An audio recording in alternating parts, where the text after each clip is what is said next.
Hi friends, welcome to Sneha Swad secret. ನಾನಿವತ್ತು ನಿಮಗೆ ಕರ್ಜಿಕಾಯಿ ಹೇಗೆ ಮಾಡೋದು ಅಂತ ತೋರಿಸ್ಕೊಡ್ತೀನಿ. ಕರ್ಜಿಕಾಯಿನ ಸಕ್ಕರೆಯಿಂದನೂ ಮಾಡ್ಕೋಬೋದು, ಬೆಲ್ಲದಿಂದನೂ ಮಾಡ್ಕೋಬೋದು. ಬಟ್ ಆದರೆ ನಾನು ಇವತ್ತು ನಿಮಗೆ ಬೆಲ್ಲದಿಂದ ಹೇಗೆ ಕರ್ಜಿಕಾಯಿ ಮಾಡೋದು ಅಂತ ತೋರಿಸ್ಕೊಡ್ತೀನಿ. ಇವಾಗ ಇದು ತೋರ್ಸೋಕ್ಕೂ ಮುಂಚೆ ಇನ್ನೂ ನನ್ನ ಚಾನಲ್ಗೆ ಸಬ್ಸ್ಕ್ರೈಬ್ ಆಗಿಲ್ಲ, ಬೇಗ ಬೇಗ ಸಬ್ಸ್ಕ್ರೈಬ್ ಆಗಿ ಈಗ ಹೇಗೆ ಮಾಡೋದಂತ ಸ್ಟಾರ್ಟ್ ಮಾಡೋಣ. ನಾನಿಲ್ಲಿ 2 ಬೌಲಷ್ಟು ಮೈದಾ ಹಿಟ್ಟು ತೊಗೊಂಡಿದ್ದೀನಿ. ಯಾವ ಬೌಲಲ್ಲಿ ಕೊಬ್ಬರಿ ತಗೋತೀವಿ ಅದೇ ಬೌಲಲ್ಲಿ 2 ಬೌಲಷ್ಟು ನಾನು ಮೈದಾ ಹಿಟ್ಟು ತೊಗೊಂಡಿದ್ದೀನಿ. ಹಾಗೆಯೇ ಅದೇ ಸೇಮ್ ಬೌಲಲ್ಲೇನೆ ನಾನು 3/4 ಬೌಲಷ್ಟು ಬೆಲ್ಲ ತಗೊಂಡಿದ್ದೀನಿ. ಅರ್ಧ ಬೌಲಷ್ಟು ಹುರ್ಗಡ್ಲೆ, ಕಡಲೆಪಪ್ಪು ಅಂತಾರಲ್ಲ ಅದು, ಡ್ರೈ ಫ್ರೂಟ್ಸ್ ತಗೊಂಡಿದ್ದೀನಿ. ನೀವು ಯಾವ ಡ್ರೈ ಫ್ರೂಟ್ಸ್ ಆದರೂ ಹಾಕೋಬೋದು ಫ್ರೆಂಡ್ಸ್, ನಿಮ್ಮ ಇಷ್ಟ. ನಾನಿಲ್ಲಿ ದ್ರಾಕ್ಷಿ, ಗೋಡಂಬಿ ಮತ್ತು ಬಾದಾಮಿ ಮೂರನ್ನು ಸಣ್ಣದಾಗಿ ಕಟ್ ಮಾಡಿ ಇಟ್ಕೊಂಡಿದ್ದೀನಿ. ಸ್ವಲ್ಪ ಏಲಕ್ಕಿ ಕಾಯಿ ಪೌಡರ್, ಹಾಗೆಯೇ ಗಸಗಸೆ ತಗೊಂಡಿದ್ದೀನಿ 1 ಸ್ಪೂನಷ್ಟು. ಇದನ್ನು ಸ್ವಲ್ಪ ಹುರಿದ್ಬಿಟ್ಟು ಆಮೇಲೆ ತಗೊಂಡಿದ್ದೀನಿ. ಹಾಗೆಯೇ ರುಚಿಗೆ ತಕ್ಕಷ್ಟು ಉಪ್ಪು. ಇವಾಗ ಮೊದಲಿಗೆ ಕರ್ಜಿಕಾಯಿಗೆ ಮೇಲ್ಗಡೆ ಮೈದಾ ಹಿಟ್ಟಿರುತ್ತಲ್ಲ ಅದನ್ನು ನಾವು ಪ್ರಿಪೇರ್ ಮಾಡ್ಕೊಬಿಡೋಣ.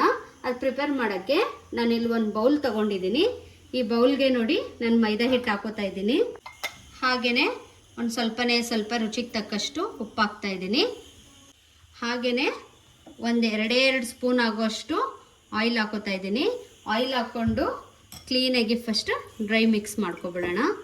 ನೋಡಿ, ಇವಾಗ ಕ್ಲೀನಾಗಿ ಡ್ರೈ ಮಿಕ್ಸ್ ಮಾಡ್ಕೊಂಡಿದ್ದೀನಿ.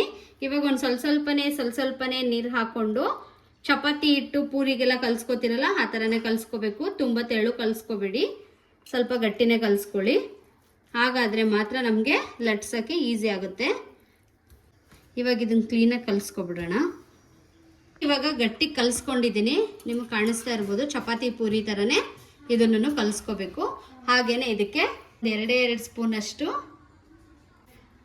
ಆಯಿಲ್ ಹಾಕ್ಕೊಂಡು ಚೆನ್ನಾಗಿ ನಾದ್ಬಿಟ್ಟು ಇವಾಗ ಇದನ್ನು ಸೈಡ್ಗೆ ಇಟ್ಬಿಡೋಣ. ಇವಾಗ ನೋಡಿ, ಇದು ಕಲಸಾದ್ಮೇಲೆ ಮಿನಿಮಮ್ ಇದನ್ನು ಒಂದು 1/2 ಅವರ್ ಆದ್ರೂ ನೆನೆಲಿಕ್ಕೆ ಬಿಡಬೇಕು. ಇದು 1/2 ಅವರ್ ನೆನೆಯಷ್ಟರಲ್ಲಿ ನಾವು ಕರ್ಜಿಕಾಯಿ ಒಳಗಡೆ ಸ್ಟಫಿಂಗ್ಗೆ ನಾವು ಹೂರಣ ರೆಡಿ ಮಾಡ್ಕೊಳ್ಳೋಣ. ಒಂದು ಬೌಲ್ ತೊಗೊಂಡಿದ್ದೀನಿ, ಇನ್ನೊಂದು ಮಿಕ್ಸಿಂಗ್ ಬೌಲ್. ಅದಕ್ಕೆ ನೋಡಿ ಕೊಬ್ಬರಿ ಹಾಕೋತಾ ಇದ್ದೀನಿ, ಬೆಲ್ಲ ಹಾಕೋತಾ ಇದ್ದೀನಿ. ಈ ಬೆಲ್ಲನ ಸಣ್ಣದಾಗಿ ಜಜ್ಜಾದರೂ ಇಟ್ಕೋಬೋದು, ಇಲ್ಲ ತುರಿದಾದ್ರೂ ಇಟ್ಕೋಬೋದು. ದಪ್ಪ ಗಂಟಿರಬಾರ್ದು ಅಷ್ಟೇನೆ. ಈ ಥರ ನಾನು ಪೌಡ್ರನ್ನ 3/4 ಬೌಲಷ್ಟು ಬೆಲ್ಲನ ಇದಕ್ಕೆ ಹಾಕ್ತಾ ಇದ್ದೀನಿ. ಹಾಗೆಯೇ ಡ್ರೈ ಫ್ರೂಟ್ಸ್ ಹಾಕ್ತಾ ಇದ್ದೀನಿ. ಇದನ್ನು ನೀವು ತುಪ್ಪ, ಎಣ್ಣೆ ಯಾವುದ್ರಲ್ಲಾದರೂ ಕರ್ದಾದ್ರೂ ಹಾಕೋಬೋದು, ಇಲ್ಲ ಹಾಗೇನೂ ಹಾಕೋಬೋದು. ಗಸಗಸೆ ಹಾಕ್ತಾ ಇದ್ದೀನಿ. ಹಾಗೆಯೇ ನೋಡಿ 1/4 ಸ್ಪೂನಷ್ಟು ಏಲಕ್ಕಿ ಕಾಯಿ ಪೌಡರ್. ಈ ಹುರ್ಗಡ್ಲೆನ ಹೀಗೆ ಹಾಕೋ ಹಾಗಿಲ್ಲ. ನೋಡಿ, ಒಂದು ಚಿಕ್ಕ ಮಿಕ್ಸಿ ಜಾರ್ಗೆ ಈ ಕಡಲೆ ಹಾಕ್ಬಿಟ್ಟು ಫುಲ್ ಫೈನ್ ಪೌಡ್ರ್ ಮಾಡ್ಕೊಂಡು ಬರೋಣ. ಇವಾಗ ಕ್ಲೀನಾಗಿ ಪೌಡ್ರ್ ಮಾಡ್ಕೊಂಡು ಬಂದಿದ್ದೀನಿ. ಇವಾಗ ಈ ಪೌಡ್ರನ್ನ ಇದಕ್ಕೇ ಹಾಕ್ತಾ ಇದ್ದೀನಿ. ಕಡಲೆ ಪೌಡ್ರೆಲ್ಲ ಹಾಕೊಂಡ್ಮೇಲೆ ಕ್ಲೀನಾಗಿ ಒಂದ್ಸಲ ಮಿಕ್ಸ್ ಮಾಡ್ಕೊಬಿಡೋಣ. ನೋಡಿ, ನೀವು ಇದಕ್ಕೆ ಬೆಲ್ಲದ ಬದಲು ಸಕ್ಕರೆನೂ ಹಾಕೋಬೋದು. ನಾನು ನಿಮಗೆ ಯಾರಿಗಾದ್ರೂ ಸಕ್ಕರೆಯಿಂದ ಮಾಡೋ ಅಂಥ ಕರ್ಜಿಕಾಯಿ ಬೇಕಂದರೆ ನನಗೆ ಕಮೆಂಟ್ ಮಾಡಿ ಫ್ರೆಂಡ್ಸ್, ನಾನು ನಿಮಗೆ ಅದನ್ನು ಮಾಡಿ ತೋರಿಸ್ತೀನಿ. ಇವಾಗ ನೋಡಿ, ಕ್ಲೀನಾಗಿ ನಾನು ರೆಡಿ ಮಾಡಿಕೊಂಡೆ ಸ್ಟಫಿಂಗ್ ಎಲ್ಲ. ಇವಾಗ ಇದನ್ನು ಸೈಡ್ಗೆ ಇಟ್ಕೊಬಿಡೋಣ. ಇವಾಗ ಏನು ಮಾಡ್ತೀನಿ ಅಂದರೆ, ಪೂರಿ ಮಾಡ್ತೀರಲ್ವ, ಪೂರಿ ಎಷ್ಟು ದಪ್ಪ ಬೇಡ, ಅದಕ್ಕಿಂತ ಸ್ವಲ್ಪ ಚಿಕ್ಕದಾಗೇ ನೋಡಿ ಈ ಸೈಜ್ಗೆ ಚಿಕ್ಕ ಉಂಡೆಗಳನ್ನಾಗಿ ನಾನು ಮಾಡ್ಕೋತೀನಿ. ನೋಡಿ, ಈ ಥರ ಉಂಡೆ ಮಾಡಿಕೊಂಡು ನಾನು ಒಂದು ಪ್ಲೇಟ್ಗೆ ಹಾಕಿ ಇಟ್ಕೋತೀನಿ. ಇದೇ ಥರ ಎಲ್ಲ ಉಂಡೆಗಳು ಮಾಡ್ಕೋತೀನಿ ನಾನು. ಇವಾಗ ಎಲ್ಲ ಅಂದರೆ ಇಲ್ಲಿರೋದೆಲ್ಲ ಮಾಡ್ಕೋಬೇಡಿ, ಫಸ್ಟು ಒಂದು 10ರಿಂದ 12 ಮಾಡ್ಕೊಳ್ಳಿ. ಹಿಟ್ಟು ಒಣಗೋಗ್ಬಿಡುತ್ತೆ. ಹಾಗಾಗಿ ಒಂದು ಸ್ವಲ್ಪ ಉಂಡೆ ಮಾಡಿಕೊಂಡು ಇಟ್ಕೊಳ್ಳೋಣ. ನೋಡಿ, ಉಂಡೆಗಳು ಮಾಡಿ ಇಟ್ಕೊಂಡಿದ್ದೀನಿ. ಇವಾಗ ಇದನ್ನು ಪಕ್ಕಕ್ಕೆ ಇಟ್ಕೊಂಡು, ಇದು ಕರ್ಜಿಕಾಯಿ ಮೋಲ್ಡು. ನಿಮ್ಮ ಹತ್ರ ಸ್ಟೀಲ್ದಿದ್ರೆ ಸ್ಟೀಲ್ ಯೂಸ್ ಮಾಡ್ಬೋದು, ಸ್ಟೀಲ್ ಇಲ್ಲ ಅಂತಂದರೆ ಈ ಥರ ಪ್ಲಾಸ್ಟಿಕ್ದು ಬೇರೆ ಡಿಸೈನ್ದೆಲ್ಲ ಮೋಲ್ಡ್ ಸಿಗುತ್ತೆ, ನೀವು ಯಾವುದ್ರಲ್ಲಾರ ಮಾಡ್ಬೋದು. ಈ ಮೋಲ್ಡ್ ಇಲ್ಲ ಅಂತ ಅಂದರೆ ನೀವು ಕೈಯಲ್ಲೇ ಮಾಡ್ಬೋದು. ಅದನ್ನು ನಾನು ಇವಾಗ ತೋರಿಸ್ಕೊಡ್ತೀನಿ ಫ್ರೆಂಡ್ಸ್ ನಿಮಗೆ. ಇವಾಗ ಏನು ಮಾಡೋಣ ಅಂತ ಅಂದರೆ, ಇದನ್ನು ಸೈಡ್ಗೆ ಇಡ್ತೀನಿ. ಇವಾಗ ಇದನ್ನು ಒಂದೊಂದೇ ಉಂಡೆ ತಗೊಂಡು ಒಂದು ಸ್ವಲ್ಪ ನೋಡಿ ಈ ಥರ ಮೈದಾ ಹಿಟ್ಟಿಗೆನೇ ಡಿಪ್ ಮಾಡಿಕೊಂಡು ಇದನ್ನು ಪೂರಿ ಥರ, ಅಂದರೆ ಪೂರಿ ಅಷ್ಟು ದಪ್ಪ ಮಾಡಬಾರ್ದು, ತೆಳುಗೆ ಲಟ್ಸ್ಕೊಬಿಡೋಣ. ತುಂಬ ಎಷ್ಟು ಸಾಧ್ಯನೋ ಅಷ್ಟು ತೆಳುವಾಗಿ ಲಟ್ಸ್ಕೋಬೇಕು. ನೋಡಿ, ಈ ಥರ ತೆಳ್ಳುಗೆ ಲಟ್ಸಿದ ಮೇಲೆ ಈ ಮೋಲ್ಡ್ಗೆ ನಾವು ಕ್ಲೀನಾಗಿ ಈ ಥರ ಹಾಕ್ಕೋಬೇಕು. ನೋಡಿ ಈ ಥರ ಹಾಕ್ಕೊಂಡ್ಮೇಲೆ ಇದಕ್ಕೆ ನಾವೇನು ಮಾಡೋಣ ಅಂದರೆ ಆವಾಗಲೇ ನಾನು ಒಳಗಡೆ ಸ್ಟಫಿಂಗ್ಗೆ ನಾನು ತೋರಿಸಿದ್ದೆ ಅಲ್ವಾ, ಈ ಸ್ಟಫ್ನ ಏನು ಮಾಡಬೇಕಂತಂದರೆ ತುಂಬ ಹೆಚ್ಚು ಹಾಕ್ಕೋಬಾರ್ದು, ಕಡಿಮೆನೂ ಹಾಕ್ಕೋಬಾರ್ದು, ಒಂದು ಅಳತೆಲ್ಲಿ ಹಾಕ್ಕೋಬೇಕು. ಈ ಥರ ದೊಡ್ಡ ಸ್ಪೂನಲ್ಲಿ ಹಾಕಿದ್ರೆ ಅದು ಹೊರಗಡೆ ಎಲ್ಲ ಬಂದುಬಿಡುತ್ತೆ. ಏನು ಮಾಡಬೇಕಂದ್ರೆ ನೋಡಿ ಈ ಥರ ಚಿಕ್ಕ ಸ್ಪೂನ್ ಬರುತ್ತೆ ಅಲ್ವಾ, ಈ ಚಿಕ್ಕ ಸ್ಪೂನಲ್ಲಿ ತೊಗೊಂಡು ಇದು ಹೊರಗಡೆ ಎಲ್ಲ ಬರಬಾರ್ದು. ಆ ಥರ ಒಂದೇ ಒಂದು ಸ್ಪೂನಷ್ಟು ನಾವು ಈ ಥರ ಒಳಗಡೆ ಹಾಕ್ಕೊಂಡ್ಮೇಲೆ ನೋಡಿ ಇದನ್ನು ಫಸ್ಟ್ ಟೈಮ್ ಮಾಡ್ತಾ ಇತ್ತಂತಂದರೆ ಪ್ರೆಸ್ಸಿಂಗ್ ಕರೆಕ್ಟಾಗಿ ಬರಲಿಲ್ಲ ಅಂತಂದರೆ ಏನು ಮಾಡಬೇಕಂದ್ರೆ ಒಂದು ಸ್ವಲ್ಪ ನೋಡಿ ಫಿಂಗರ್ಗೆ ನೀರು ಹಚ್ಕೊಂಡು ಈ ಥರ ಸುತ್ತ ಅಪ್ಲೈ ಮಾಡಬೇಕು. ಈ ಥರ ಅಪ್ಲೈ ಮಾಡಿ ನೋಡಿ ಈ ಥರ ಪ್ರೆಸ್ ಮಾಡಬೇಕು. ಪ್ರೆಸ್ ಮಾಡಿಬಿಟ್ಟು ಹೊರಗಡೆ ಇದೆ ಅಲ್ವಾ ನೋಡಿ ಅದನ್ನೆಲ್ಲ ನಾವು ಈ ಥರ ಹೀಗೆ ತಗೊಬಿಡೋಣ. ನೋಡಿ ಕರೆಕ್ಟಾಗಿ ಆಗುತ್ತೆ. ಆಮೇಲೆ ಏನು ಮಾಡಬೇಕಂತಂದರೆ ಈ ಥರ ಓಪನ್ ಮಾಡ್ತು ಅಂತಂದರೆ ನೋಡಿ ಪರ್ಫೆಕ್ಟಾಗಿ ಆಗಿರುತ್ತೆ. ಕಾಣಿಸ್ತಾ ಇದೆ ಅಲ್ವಾ? ಈ ಥರ ತೆಗ್ದು ಒಂದು ಪ್ಲೇಟ್ಗೆ ಹಾಕಿ ಇಟ್ಕೋತೀನಿ. ಇವಾಗ ನಾನು ಈ ಥರ ಪ್ಲೇಟ್ಗೆ ಹಾಕಿ ಇಟ್ಕೋತೀನಿ. ಇದೇ ಥರ ನಾನು ಎಲ್ಲನೂ ಮಾಡ್ಕೋತೀನಿ. ಇವಾಗ ಇನ್ನೊಂದು ನಿಮಗೆ ಮಾಡಿ ತೋರಿಸ್ತೀನಿ ನೋಡಿ. ಇನ್ನೊಂದು ಉಂಡೆ ತಗೊಂಡು ಈ ಥರ ಕ್ಲೀನಾಗಿ ಹಿಟ್ಟೆಲ್ಲ ಅದ್ಬಿಟ್ಟು ತೆಳ್ಳಗೆ ಲಟ್ಸ್ಕೊಳ್ಳಿ. ಇವಾಗ ನೋಡಿ ಇದನ್ನು ತಗೊಬಿಡೋಣ. ಇವಾಗ ಏನು ಮಾಡೋದಂದರೆ ಮತ್ತೆ ನಾನು ಆವಾಗಲೇ ತೋರಿಸ್ದೆ ಅಲ್ವಾ, ಈ ಮೋಲ್ಡ್ಗೆ ಹಾಕ್ಕೋಬೇಕು. ಮೋಲ್ಡ್ಗೆ ಹಾಕ್ಕೊಂಡು ಒಂದು ಚಿಕ್ಕ ಸ್ಪೂನಲ್ಲಿ ಮತ್ತೆ ನೋಡಿ ಹಾಕ್ತಾಯಿದ್ದೀನಿ. ಸ್ವಲ್ಪನೇ ಹಾಕ್ಕೊಳ್ಳಿ.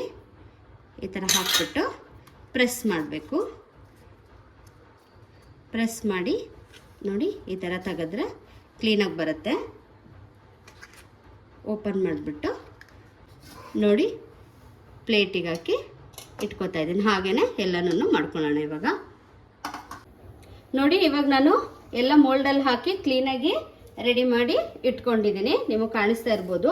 ಇವಾಗ ನಾನು ತೋರಿಸ್ತೀನಿ ಮೋಲ್ಡ್ ಇಲ್ಲ ಅಂತ ಅಂದರೆ ಹೇಗೆ ಕರ್ಜಿಕಾಯಿ ಮಾಡ್ಕೊಳ್ಳೋದು ಅಂತ ಅಂದ್ಬಿಟ್ಟು. ಇವಾಗ ನೋಡಿ ಮತ್ತೆ ನಾನು ಒಂದು ಉಂಡೆ ಅಷ್ಟು ಮೈದಾ ಹಿಟ್ಟು ತೊಗೊಂಡಿದ್ದೀನಿ. ಮೈದಾ ಹಿಟ್ಟನ್ನ ಕ್ಲೀನಾಗಿ ಒಂದ್ಸಲ ಹಿಟ್ಟಲ್ಲಿ ಡಿಪ್ ಮಾಡಿಬಿಟ್ಟು ನಾನು ಆವಾಗಲೇ ತೋರಿಸ್ದೆ ಅಲ್ವಾ, ಅದೇ ಥರ ನಾವು ಲಟ್ಸ್ಕೋಬೇಕು. ಪೂರಿ ಥರ ಲಟ್ಸ್ಕೊಂಡಿದ್ದೀನಲ್ವಾ, ಈ ಲಟ್ಸ್ಕೊಂಡಿರೋದಕ್ಕೆ ಏನು ಮಾಡಬೇಕಂತ ಅಂದರೆ ನಾವು ಒಳಗಡೆ ಕರ್ಜಿಕಾಯ್ದು ಸ್ಟಫಿಂಗ್ ಹಾಕ್ತಾಯಿದ್ದೀನಿ. ಈ ಥರ ಹಾಕ್ಕೊಂಡ್ಮೇಲೆ ನೋಡಿ ಕ್ಲೀನಾಗಿ ನಾವು ಇದನ್ನು ಮಡ್ಚ್ಕೊಬಿಡೋಣ. ಮಡ್ಚ್ಕೊಂಡು ಈ ಥರ ಪ್ರೆಸ್ ಮಾಡ್ಕೊಳ್ಳೋಣ. ಕೆಳಗಡೆದು ದೊಡ್ಡದಾಗಿರಲಿ. ಇವಾಗ ಏನು ಮಾಡೋಣ ಅಂದರೆ ನೋಡಿ ಒಂದು ಕಡೆ ಸೈಡಿಂದ ಈ ಥರ ಕೈಯಲ್ಲೇ ಡಿಸೈನ್ ಮಾಡಿಕೊಂಡ್ರೆ ನೋಡಿ ಮೋಲ್ಡ್ ಇಲ್ಲದೇನೆ ಸೂಪರಾಗಿ ಕರ್ಜಿಕಾಯಿನ ಈ ಥರ ಮಾಡ್ಕೋಬೋದು. ಕಾಣಿಸ್ತದೆ ಅಲ್ಲ ಎಷ್ಟು ಪರ್ಫೆಕ್ಟಾಗಿ ಕರೆಕ್ಟಾಗಿ ಬಂದಿದೆ.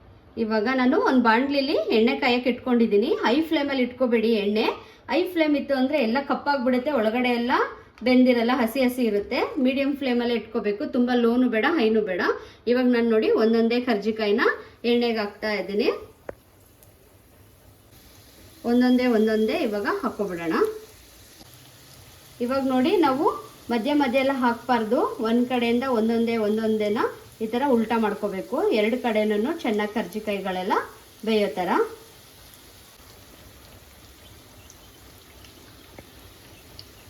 ಕಲರ್ ಚೇಂಜ್ ಆಗಿದೆ. ಕರ್ಜಿಕಾಯಿನ ಹಿಂದೆ ಮುಂದೆ ಹೀಗೆ ಉಲ್ಟಾ ಮಾಡಿ ನಾವು ಚೆನ್ನಾಗಿ ಎಣ್ಣೆಯಲ್ಲಿ ಫ್ರೈ ಮಾಡ್ಕೋಬೇಕು.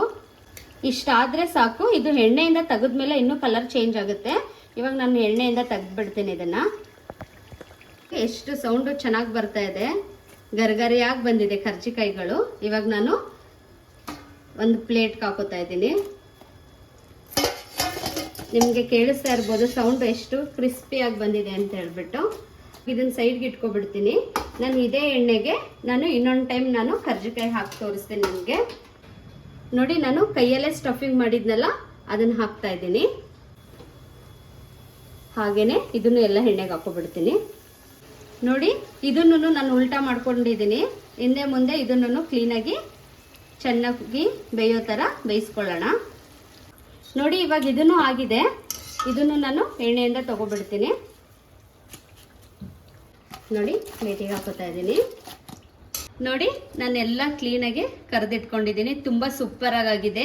ಇದು ನನ್ನ ಕೈಯಿಂದ ತೋರಿಸ್ದಲ್ವ, ಮೋಲ್ಡ್ ಇಲ್ದೇನೆ ಆ ಕರ್ಜಿಕಾಯಿ. ಇದನ್ನು ಸೂಪರಾಗಿ ಬಂದಿದೆ. ಓನ್ಲಿ ಒಂದೇ ಒಂದು ಬೌಲ್ ಅಷ್ಟು ಕೊಬ್ಬರಿ ಇದ್ದರೆ ಸಾಕು, ಒಂದು ತಟ್ಟೆ ತುಂಬ ಕರ್ಜಿಕಾಯಿ ಮಾಡ್ಕೋಬೋದು ಫ್ರೆಂಡ್ಸ್. ತುಂಬ ಚೆನ್ನಾಗಿರುತ್ತೆ, ಟೇಸ್ಟಿಯಾಗೂ ಇರುತ್ತೆ. ಈ ಸಮ್ಮರಲ್ಲಂತೂ ಮಕ್ಳಿಗೆ ಏನಾದರೂ ಸ್ನ್ಯಾಕ್ಸ್ ಬೇಕೇ ಬೇಕಲ್ವಾ, ನೀವು ಈ ಥರ ಮನೇಲೇ ಮಾಡ್ಕೊಡ್ಬೋದು. ಇವತ್ತು ನಾನು ಮಾಡಿರೋಂಥ ಕರ್ಜಿಕಾಯಿ ನಿಮ್ಮೆಲ್ರಿಗೂ ಇಷ್ಟ ಆಗಿದೆ, ನೀವು ಒಂದ್ಸಲ ಮನೇಲಿ ಟ್ರೈ ಮಾಡಿ. ಹಾಗೆಯೇ ಇನ್ನು ನನ್ನ ಚಾನಲ್ ಸಬ್ಸ್ಕ್ರೈಬ್ ಆಗಿಲ್ಲ, ಬೇಗ ಬೇಗ ಸಬ್ಸ್ಕ್ರೈಬ್ ಆಗಿ. By friends.